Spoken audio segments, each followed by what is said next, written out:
TV7 ప్రేక్షకులకి ప్రేమికుల రోజు శుభాకాంక్షలు.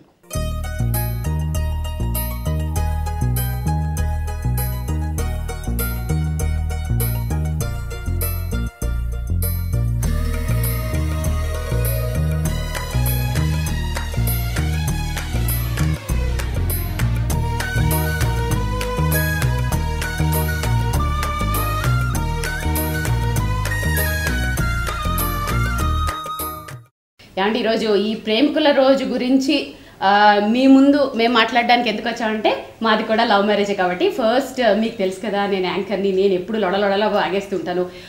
మా హస్బెండ్ కొంచెం తక్కువ మాట్లాడతారండి, కాబట్టి మా అయ్యగారిని మాట్లాడించే బాధ్యత కూడా నాదే. కాబట్టి ఫస్ట్ నేను ఇప్పుడు మా అయ్యగారిని క్వశ్చన్ అడుగుతాను. ఏమంటే మంది లవ్ మ్యారేజ్ కదా, ఫస్ట్ మీ క్వశ్చన్ ఏంటంటే ప్రేమకి మీరు ఇచ్చే నిర్వచనం చెప్పండి. ముఖ్యంగా ప్రేమకి నిర్వచనం అనేటువంటి దాన్ని కనుక తీసుకున్నట్లయితే ఒకటే ఒక పదంలో caring. Prema is equal to caring.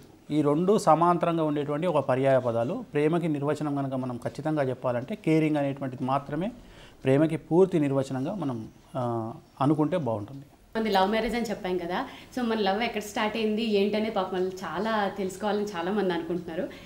First మీరు నన్ను ఎక్కడ చూసారు, చూసిన వెంటనే ఏమనుకున్నారు చెప్పండి. నేను తనని చూసింది మా చుట్టాల వాళ్ళ ద్వారా ఏదో ఒక సంగీతానికి సంబంధించిన వివరాల కోసం వెళ్ళినప్పుడు అక్కడ చూడడం జరిగింది.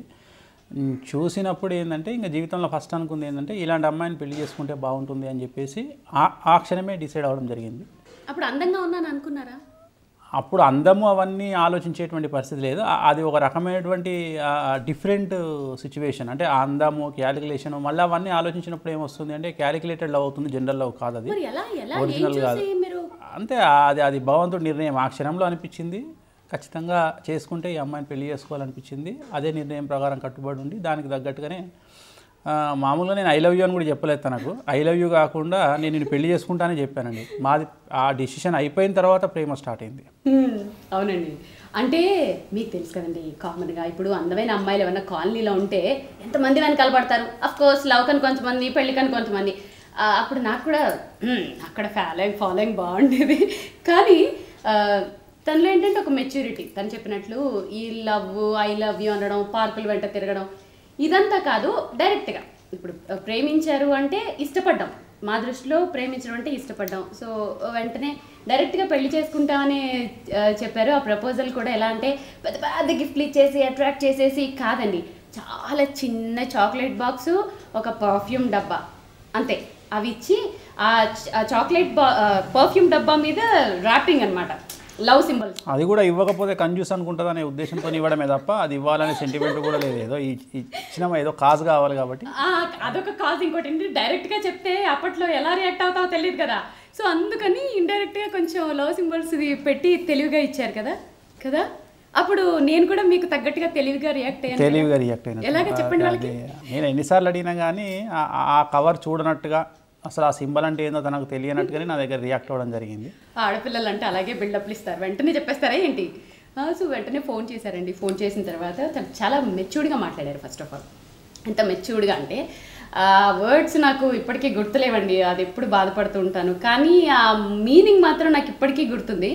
లైక్ ఎంతో మెచ్యూరిటీతో ఆ ఒక్క మాట్లాడింది ఫ్యూ సెకండ్సే. ఆ ఫ్యూ సెకండ్స్లో నాకు ఏమనిపించిందంటే నాకు లైఫ్ లాంగ్ మంచి గైడెన్స్ ఇచ్చి నాకు ఒక మంచి లైఫ్ ఇస్తారు అని ఆ ఫ్యూ లైన్స్లోనే నాకు అనిపించింది. సో నేను అప్పుడే డిసైడ్ అయిపోవడం జరిగింది. సో ఒక 2 monthsలో మా మ్యారేజ్ అయిపోయింది.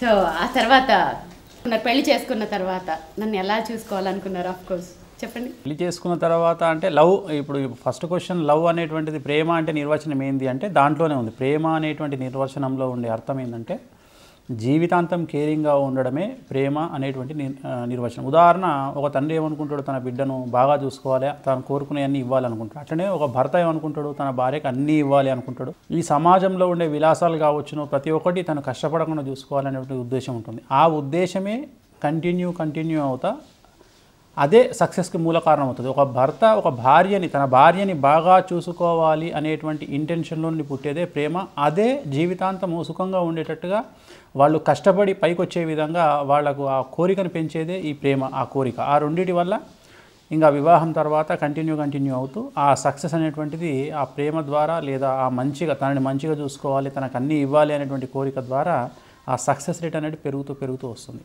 తను నన్ను ఎలా కాళ్ళు కింద పెట్టనివ్వకుండా చూసుకుంటారో మా ఫ్యామిలీ మెంబర్స్ కూడా, మా అత్తమ్మ, మా తోటికోడలు, మా బావగారు, మా పిల్లలు, సో ఇంట్లో మా పాపతో సమానంగా నన్ను కూడా చూసుకుంటారు. ఏమండి పెళ్ళి టైంకి నాకు యాంకరింగ్ ఇంట్రెస్ట్ ఉంది అని మీకు చెప్పాను, అంటే అప్పుడు చిన్నగా చేసేదాన్ని.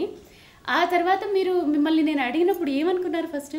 మామూలుగా తన యాంకరింగ్ చేయడంలో నా స్వార్థమే ఎక్కువ. ఎందుకంటే నాకు నా వైఫ్ తను నాతో పాటుగా ఎక్కడికైనా ఫంక్షన్లకు వచ్చినప్పుడు తన గురించి గొప్పగా చెప్పుకోవాలి అనేటువంటిది ఒక ఉద్దేశం, నాకు ఒక ఇంట్రెస్ట్. దానివల్లనే అసలు నేను తన యాంకర్గా ఉంటే బాగుంటుంది, యాంకరింగ్ చేస్తే బాగుంటుంది అని కోరుకోవడానికి ప్రధాన కారణం నేనే. కారణం ఏంటి అంటే నా వైఫ్ అంటే సమాజంలో ఖచ్చితంగా ఒక స్టేజ్ ఉండాలి అనేటువంటిది నాకు అనిపించింది. దాంట్లో భాగంగా నేను అప్పుడు హ్యాపీగా ఫీల్ అయినా. కారణం ఏంటి అంటే ఇప్పటికైనా బయటికి వెళ్తున్నప్పుడు చాలామంది గుర్తుపట్టి దగ్గరకు వచ్చి మాట్లాడినప్పుడు అదొక గ్రేట్ ఎక్స్పీరియన్స్, చాలా గ్రేట్ అనిపిస్తుంటుంది. చాలామంది అట్లా మాట్లాడుతూ ఉంటారు ఎక్కడ షాపింగ్కి వెళ్ళినా ఎక్కడికి వెళ్ళినా సరే. సో మ్యాక్సిమం నేను ఎంజాయ్ చేస్తూ ఉంటాను, అట్లాంటి సిచ్యువేషన్స్ని ఎంజాయ్ చేస్తూ ఉంటాను. స్టార్టింగ్ తను చేద్దాం అనుకున్నప్పుడు కూడా ఆ ఉద్దేశం, ఈ క్లారిటీ నాకు అప్పుడే ఉండింది. ఎందుకంటే ఖచ్చితంగా యాంకరింగ్ చేస్తే నా వైఫ్ ఒక సెలబ్రిటీగా ఉంటుంది, నేను ఏ ఫంక్షన్కి వెళ్ళినా ఒక గొప్పగా ఫీల్ అవ్వచ్చు అనేటువంటి ఉద్దేశంతోనే నేను ఎక్కువ ఇంట్రెస్ట్ చూపించడం అనేటువంటి జరిగింది.